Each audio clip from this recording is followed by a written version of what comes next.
Mwanadamu mara chache anajaribu kutafuta suluhisho la changamoto ya kutenda dhambi yeye mwenyewe. Acha nikwambie, kuna watu ambao ni wachungaji lakini bado ni walevi sana. Kuna watu ambao ni wachungaji lakini bado ni washerati sana. Kuna watu ambao ni wachungaji lakini bado ni wachawi. Wana tamaa hizo, ni hatari sana. Kwa hiyo nataka kuambia kwamba unaweza kuwa na cheo chochote kile, lakini ile cheo hakija kufanya kuwa mtakatifu.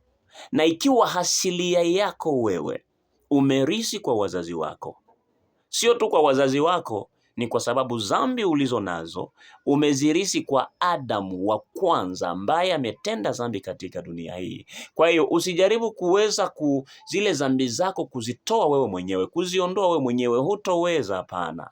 Ndio kwa sababu hata Adamu wa kwanza alijaribu kushona mavazi, yale mavazi yalikauka sababu ilikuwa ni majani, isingeliweza kumsitiri na dhambi zake na aibu yake. Kwa hiyo ilimubidi tena Mungu yule yule amuandae Kristo, mfano wa Kristo ambao tunaita ni antifani, ni Kristofania. Hiyo Kristofania ni namna gani ambayo Yesu Kristo alikuwa anaonyesha kwenye Agano la Kale. Alionyesha kama vile malaika wa Bwana, mwana kondoo. Ilibidi ule mwana kondoo aweze kuchinjwa ili Kristo au ili Adamu apate mavazi. Kwa hiyo kwa nguvu zako na jitihada zako wewe mwenyewe hauwezi kuondoa dhambi ulizo nazo.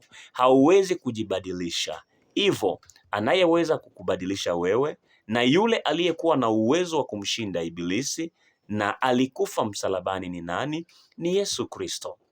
Na alifanya hivyo vyote ili aweze kukutoa katika dhambi na pia ili aweze kukuokoa wewe dhidi ya dhambi na kifo. Kwa hiyo baada ya kifo chake huyo mwana wa Mungu, Adamu wa pili, alirudi mbinguni na sasa anatawala kama Mungu mfalme mkuu na hakuna Mungu mwingine zaidi yake. Utaniuliza, je, kuna Yesu na kuna Mungu?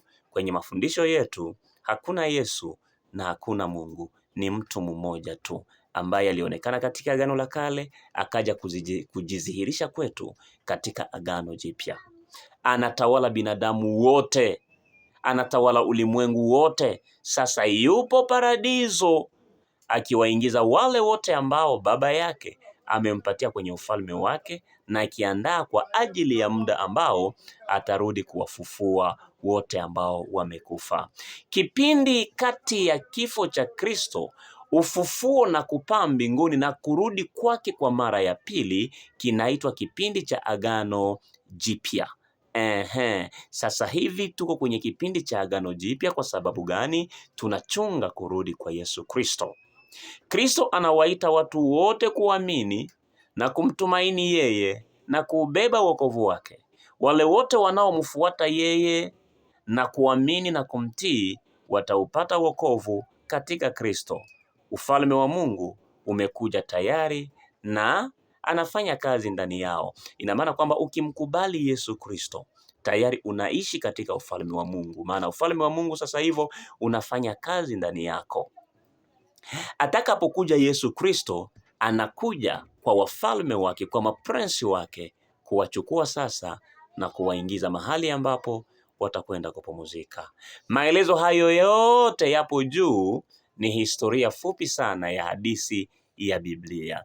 Ingawa kuna sehemu za Biblia ambazo zinatoa amri 10 za Mungu, amri za Yesu, kwamba watu wapendane wao kwa wao na kwamba yeye aliwapenda. Amri hizi zinakuja katika muktadha wa hadithi kubwa na pana. Asante, Mungu akubariki kwa kuwa nasi siku ya leo. Tunaendelea kesho kwa uwezo wa Mwenyezi Mungu. Bye.